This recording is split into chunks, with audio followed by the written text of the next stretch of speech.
बेहद पढ़ने लिखने में काबिल, जिसका सपना आगे चलकर अपने माँ बाप का नाम रोशन करना था, और उम्र सिर्फ 19 साल थी, उसके कत्ल की है। और जिस तरीके से ये कत्ल हुआ, कत्ल के बाद जिस तरीके से लोगों ने बर्ताव किया, वो और भी ज़्यादा अफसोसनाक है।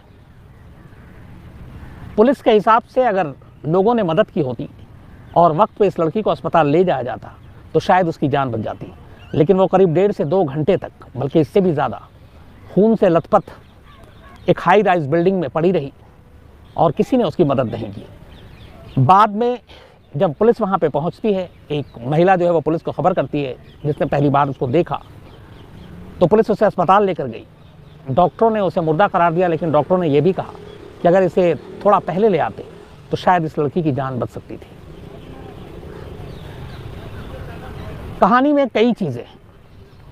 पहली चीज़ तो यह है कि न्यू ईयर की पार्टी पे सिर्फ मुंबई ही नहीं बल्कि पूरे देश में कोरोना की वजह से बहुत सारे रिस्ट्रिक्शन थे। लोगों को कहा गया था कि अपने घरों में रहें, और पार्टी तो खैर बिल्कुल भी नहीं हो, और इस तरीके से लोग एक साथ गैदरिंग और उनके जमा होने पे भी रोक थी।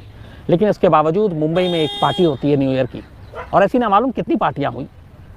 जो पकड़ी जाती हैं वो पता चल जाता है, जो नहीं पकड़ी जाती हैं वो छुपा रहता है। इस पार्टी में भी अगर ये कत्ल, ये मौत ना होती तो शायद इस पार्टी का भी राज हम लोगों के सामने नहीं आता। बात 31 दिसंबर की है। जानवी कुकरेजा नाम की 19 साल की एक लड़की, जो पढ़ने में बेहद तेज तर्रार, अभी हाल ही में उसने पिछले साल अपना 12th का एग्ज़ाम पास किया, 96% से ज़्यादा उसके मार्क्स थे। इसके बाद मुंबई की एक कॉलेज में उसने साइकोलॉजी ऑनर्स में एडमिशन लिया। अगले साल पेरेंट्स का इरादा ये था कि उसे हायर स्टडी के लिए मुंबई की बजाय ऑस्ट्रेलिया भेजें, और वो ऑस्ट्रेलिया पढ़ने जाने वाली थी अगले साल। पढ़ने लिखने में हमेशा उसकी दिलचस्पी रही, ज़्यादातर घर में ही रहती, पढ़ाई लिखाई करती, दोस्ती और ये सारी चीज़ें बहुत कम थी उसकी। 31 दिसंबर की रात, 31 दिसंबर को ही जानवी के फादर का बर्थडे भी होता है। तो 31 दिसंबर को बर्थडे था, रात 12 बजे जानवी पूरे परिवार के साथ घर में थी। पापा के लिए केक मंगाया गया था, केक भी कटा, और करीब 12:15 बजे का वक्त था जब जानवी के घर पे उसके 2 दोस्त आए। एक लड़की थी जिसका नाम था दिया, जो उसी के पड़ोस में रहती थी, और एक उसका और दोस्त था जिसका नाम था श्री, वो भी वहीं रहता था, श्री जोगधनकर। श्री जोगधनकर की उम्र 24 साल और दिया की उम्र करीब 19 साल। ये दोनों पुराने दोस्त घर पे आते हैं, जानवी के पापा को विश करते हैं। इसके बाद जानवी के पेरेंट्स से इजाज़त मांगते हैं कि आज एक कॉमन फ्रेंड ने न्यू ईयर पार्टी दी है, तो उसमें जानवी को जाने की इजाज़त दी जाए। हालांकि घर वाले जानवी को इस तरह की पार्टी में भेजते नहीं थे, लेकिन एक तो पापा का बर्थडे, ऊपर से नए साल का सेलिब्रेशन, और पड़ोस में रहने वाली एक लड़की दिया, वो भी साथ जा रही थी। इसके अलावा उस सोसाइटी की 3 और लड़कियां भी इस पार्टी में शामिल होने जा रही थी। तो कुल मिलाकर उस सोसाइटी की 4 लड़कियां थीं जो इस पार्टी में जा रही थी। इसलिए माँ बाप को भी लगा कि चलो सेफ़ है, महफूज है, तो पार्टी में जाने की इजाज़त दे दी, लेकिन इस शर्त पे कि वो जल्दी लौट आएगी। इसके बाद जानवी, दिया और श्री ये पार्टी के लिए निकलते हैं। पार्टी खार वेस्ट में एक हाई राइज बिल्डिंग में थी, भगवती हाइट, उसके रूफ टॉप पे ये पार्टी थी। इस पार्टी में करीब 10-12 लोग थे, सारे कॉमन फ्रेंड जानने वाले। 12:15 के आसपास जानवी घर से निकलती है, उसके बाद खार वेस्ट पहुंचती है, 14th रोड, और रूफ टॉप पे ये पार्टी चल रही होती है। पार्टी में शराब भी थी, तो जितने लोग पार्टी में शामिल थे वो सब अपना एंजॉय कर रहे थे। जिसने पार्टी ऑर्गेनाइज किया था उसके ग्रैंड पेरेंट्स इसी भगवती हाइट्स बिल्डिंग के 2nd फ्लोर पे रहते थे, दोनों बुजुर्ग थे, तो वो वक्त पे सो गए, बाकी उन लोगों की पार्टी चलती रही। अब यहाँ पे एक चीज़ ये है कि जानवी और श्री, इन दोनों में दोस्ती थी और शायद प्यार भी था।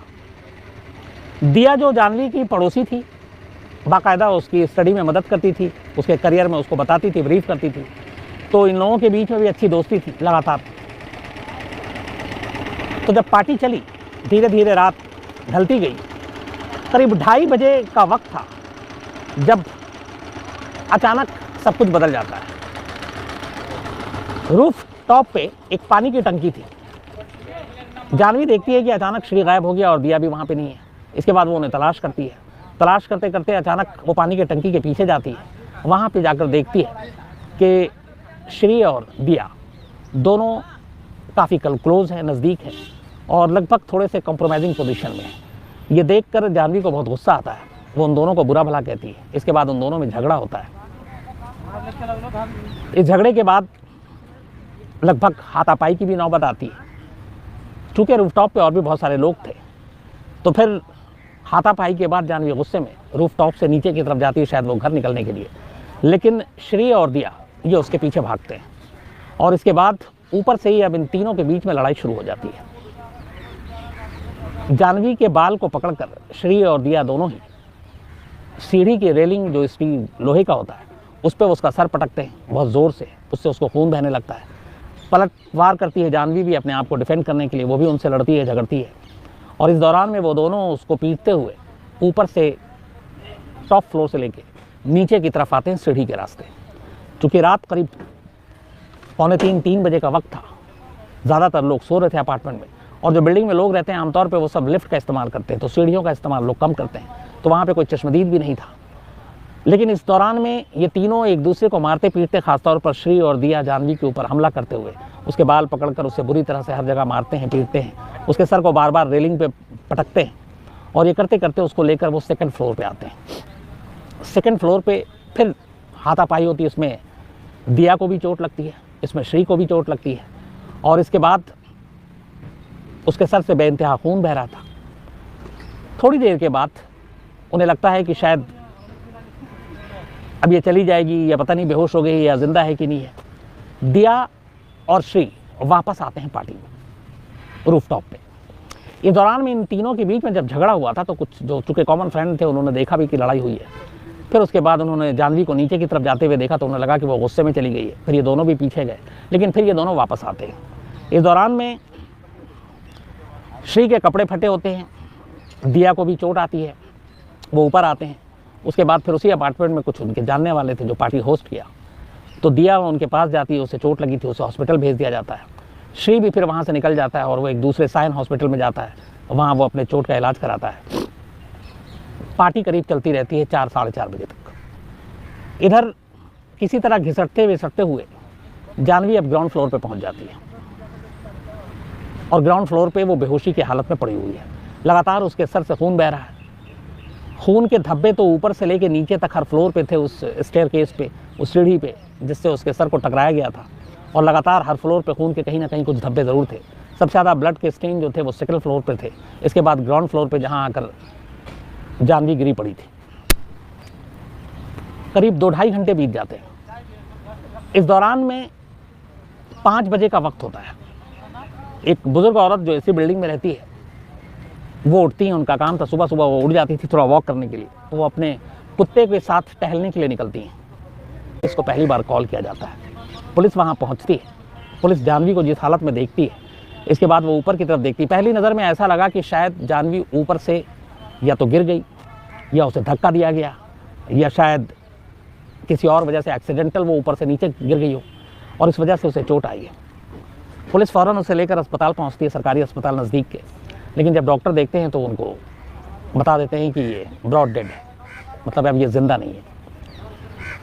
इसी के बाद अब पुलिस मौके पे पहुंचती है। अभी तक पुलिस की नज़र में ये था कि ये एक एक्सीडेंटल डेथ है, ये शायद छत से गिरी है नीचे और इसकी वजह से मौत हुई है। अब पुलिस की टीम एक पता करती है पूछताछ नीचे से, तो पता चलता है कि ऊपर एक रात पार्टी चल रही थी न्यू ईयर की। पुलिस की टीम अब ऊपर जाती है लिफ्ट के ज़रिए, लेकिन फिर सीढ़ी के ज़रिए जब नीचे आती है तो उसे हर फ्लोर पे खून के धब्बे दिखाई देते हैं। तब पुलिस को फिर पहली बार अपना जो पहले उन्होंने सोचा था कि एक एक्सीडेंटल डेथ है, अब लगा कि कुछ गड़बड़ है। 2nd फ्लोर पे सबसे ज़्यादा खून के धब्बे मिले। हर फ्लोर पे खून मिलने का मतलब ये था कि जाह्नवी इस रास्ते से नीचे लाई गई है या आई है। तो पहली चीज़ की एक्सीडेंटल डेथ है वो पुलिस ने रूल आउट कर दिया, और अब पुलिस का मानना था कि ये कत्ल का मामला है। इस दौरान में दूसरी तरफ दिया जो गई थी साथ में जाह्नवी के, और जाह्नवी के पिता वो लगातार जाह्नवी को फ़ोन कर रहे थे कि लेट हो गया पार्टी में आने, लेकिन जाह्नवी ने फ़ोन नहीं उठाया, तो वो परेशान थे। इसी बीच में सुबह सुबह दिया के फादर का फ़ोन आता है जाह्नवी के फादर के पास कि दिया अस्पताल में है और जाह्नवी भी अस्पताल में है, शायद कुछ एक्सीडेंट हो गया है, तो हमें फ़ौरन वहाँ भागना चाहिए। दिया के फादर और जाह्नवी के फादर दोनों इन सारी चीज़ों से अनजान घर से भागते हैं, बदहवास हॉस्पिटल पहुँचते हैं। तो वहाँ उन्हें पता चलता है कि दिया इंजर्ड है, लेकिन जानवी इस दुनिया में नहीं है। अभी तक की कहानी यही लग रही थी कि जानवी छत से गिरकर उसकी मौत हो गई है, लेकिन दिया को कैसे चोट आई, इसके बाद श्री को ढूंढा जाता है, तो अभी तक कहानी क्लियर नहीं हो रही। अब पुलिस पार्टी में मौजूद लोगों से जब पूछताछ करती है तो पता चलता है कि पार्टी में रात झगड़ा हुआ, और झगड़े की वजह यह थी कि जानवी ने दिया और श्री को एक साथ उस हालत में देखा था जिस हालत में देखकर उसे गुस्सा आया, क्योंकि कहीं ना कहीं जानवी और श्री एक दूसरे के दोस्त थे, बॉयफ्रेंड और गर्लफ्रेंड की तरह थे, और एक तीसरी लड़की के साथ उसका यूं नज़दीक जाना जानवी को बर्दाश्त नहीं हुआ और इसी वजह से झगड़ा हुआ। एक एक कर पार्टी में मौजूद जो 10-12 लोग थे सबसे जब पूछताछ हुई, और फिर दिया और श्री को जब बुलाया गया पूछताछ के लिए, और उन दोनों के जब इंजरी मार्क देखे गए, तब पुलिस के कान खड़े हो गए कि एक की मौत हुई और 2 के चोट के निशान हैं, तो फिर कुछ ना कुछ ये मिलता है। इसके बाद फिर पुलिस ने जब सख्ती से पूछताछ की, श्री के कपड़े भी फटे हुए थे, चोट के निशान भी थे, दिया के भी थे, तो फिर सारी कहानी सामने आई। और वो कहानी यही थी कि उस रात श्री ने शराब पी, उसके बाद दिया के साथ पानी के टंकी के पीछे था, जहां जानवी ने उन दोनों को देख लिया। इसके बाद झगड़ा शुरू हुआ, और इस झगड़े के बाद जब जानवी ने कुछ कहा तो उन दोनों ने मिलकर उसे पीटना शुरू कर दिया, और बहुत बुरी तरह से पीटा। सर पकड़कर उसके सीढ़ियों पे उसके सर को मारा स्टेयरकेस के साथ, और फिर घसीटते हुए नीचे लाए, और फिर उसे यूं ही मरने के लिए छोड़कर चले गए। और एक्सेस ब्लड, ज़्यादा खून बहने की वजह से आखिरकार जानवी की मौत हो गई। तो पहले पुलिस को ये था कि ये एक एक्सीडेंटल डेथ है, लेकिन जब ये सारी चीज़ें पता चली, इसके बाद पुलिस ने 302 का मामला दर्ज किया और दिया और श्री को गिरफ्तार कर लिया। गिरफ्तार करने के बाद इनसे पूछताछ हुई, इन दोनों ने अपना जुर्म कबूल कर लिया, इन्हें अदालत में पेश किया गया, जहां से ये दोनों फिलहाल 7 जनवरी तक पुलिस कस्टडी में है, यानी कि पुलिस रिमांड में है, और इनसे पूछताछ चल रही है। अब 2 चीज़ें यहाँ पे पुलिस के लिए थी। एक कि न्यू ईयर पे सारी पार्टी पे पाबंदी थी, तो ये पार्टी कैसे ऑर्गेनाइज की, ऑर्गेनाइजर के खिलाफ अलग एफआईआर दर्ज। 2, क्या इस पार्टी में ड्रग्स का भी इस्तेमाल हुआ, उसकी भी जांच हो रही है। 3, पुलिस ने वेजिनल स्वैब के भी नमूने लिए हैं, और ये क्योंकि जिस तरीके से जानवी के कपड़े फटे हुए थे और उसका एक सैंडल 2nd फ्लोर पे दूसरा नीचे, और उसकी बदहवास हालत को देखते हुए पुलिस को ये भी शक है कि कहीं उसके साथ रेप तो नहीं हुआ, तो उसको कंफर्म करने के लिए पुलिस वेजिनल स्वैब के ज़रिए ये भी जांच कर रही है। शायद अभी उसकी रिपोर्ट नहीं आई, आने वाली है। तो पुलिस ने उन दोनों को गिरफ्तार कर लिया। उधर जब पोस्टमार्टम की रिपोर्ट आई बाद में, तो डॉक्टरों ने बताया कि एक्सेस ब्लीडिंग की वजह से मौत हुई, और सर में बहुत गहरे गहरे चोट के निशान हैं। ऐसा लगा किसी वजनी चीज़ से मारा गया, लेकिन वो मारा गया था किसी वजनी चीज़ से नहीं, बल्कि जानवी के सर को सीढ़ियों पर कई बार पटका गया, और इसी वजह से ब्लीडिंग भी हुई और सर में इंटरनल उसके चोट भी आई, और जिसकी वजह से मौत हुई। हालांकि पुलिस का कहना था कि अगर थोड़ा पहले कोई जानवी को ले आता तो शायद उसकी जान बचाई जा सकती थी। लेकिन बड़े बड़े शहरों की बड़े बड़े सोसाइटी में अक्सर हम लोगों ने ये देखा है कि पड़ोसी को भी पड़ोसी की खबर नहीं होती। अब यहाँ पे इस हाई राइज बिल्डिंग में जो लोग रहते हैं, उनसे जब एक एक करके पूछताछ की पुलिस ने कि आपको कोई शोर, चीख पुकार, मदद की गुहार की आवाज़ सुनाई नहीं दी, तो उन्होंने ज़्यादातर लोगों ने मना किया। और फिर ये भी था कि उन लोगों ने कहा कि हम सीढ़ियों का इस्तेमाल बहुत कम करते हैं, हम लोग लिफ्ट का इस्तेमाल करते हैं। और इस क्राइम में पूरा सीन जो था, वो जो इस्तेमाल किया गया वो सीढ़ियाँ थी। तो लोगों का पड़ोसियों के बारे में जानकारी ना होना, एक दूसरे से मतलब ना रखना, और अपने आप में यह हैरान करने वाली चीज़ होती है कि भाई पूरी बिल्डिंग में एक ऐसी न्यू ईयर की पार्टी चल रही है, और उस पार्टी में एक 19 साल की लड़की का यूँ कत्ल कर दिया जाना और किसी को भनक तक ना लगे। ये दर्शाता और बताता है कि हम लोग कितने जागरूक हैं, हम लोग कितने संवेदनशील हैं, और हम लोग कितनी एक दूसरे की मदद करने के लिए तैयार रहते हैं। ख़ासतौर पर बड़े शहरों में आज भी ये है कि पड़ोस में कुछ हो जाता, पड़ोसी को पता नहीं चलता। मैंने कई बार इसी कहानी में आपको बताया कि एक पड़ोस में कई 10-10 दिन तक लाश पड़ी रही किसी बुजुर्ग की, पर पड़ोसियों को भनक भी नहीं लगी और फिक्र भी नहीं हुई कि अगर वो 10 दिन से दिखाई नहीं दे रही है या दिखाई नहीं दे रहे हैं कोई बुजुर्ग, तो क्या बात है, एक बार पलट के झांकी लें, पूछ ही लें।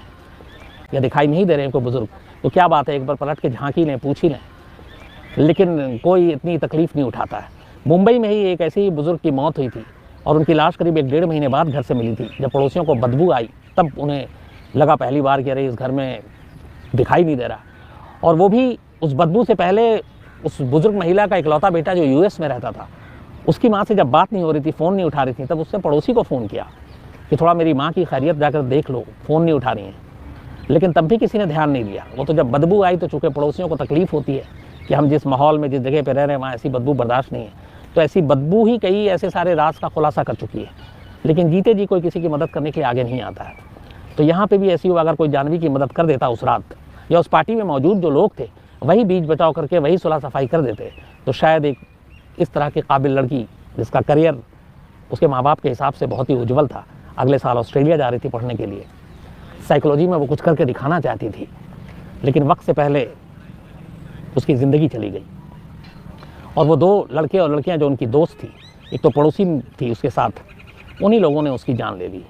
तो ये बेहद अफसोसनाक कहानी है, और जिस तरीके से ये क्राइम हुआ वो बहुत सारे सवाल भी उठाता है और बहुत सारे हम लोगों की अपनी सोच को भी दर्शाता है। और फिर वो बात भी चीज़ भी सामने आती है कि इस तरह की लेट नाइट पार्टी में जहाँ पे ड्रिंक भी है, शराब भी है, ड्रग्स की भी बात आती है, तो वहाँ माँ बाप अपनी बेटियों को क्यों नहीं भेजते, क्योंकि ख़तरा बना रहता है, चाहे वो अपना पड़ोसी हो या अपना दोस्त है। यहाँ पे एक नसीहत मिलती है कि ऐसी पार्टियों में कब पता नहीं किसका क्या मूड हो जाए, कब कौन किसका सर घूम जाए और कब क्या कुछ हो जाए, घटना घट जाए, कुछ नहीं कहा जा सकता। तो बेहतर यही है कि आदमी अपनी खुद हिफाजत करे, माँ बाप भी जो है वो इस बात का ख्याल रखें कि एक तय वक्त एक है, उससे ज़्यादा देर तक बाहर न रहें। लेट नाइट का तो मतलब भी नहीं है, लेकिन ये सारी चीज़ें जब हो जाती हैं तब हम लोगों को इस चीज़ का एहसास होता है।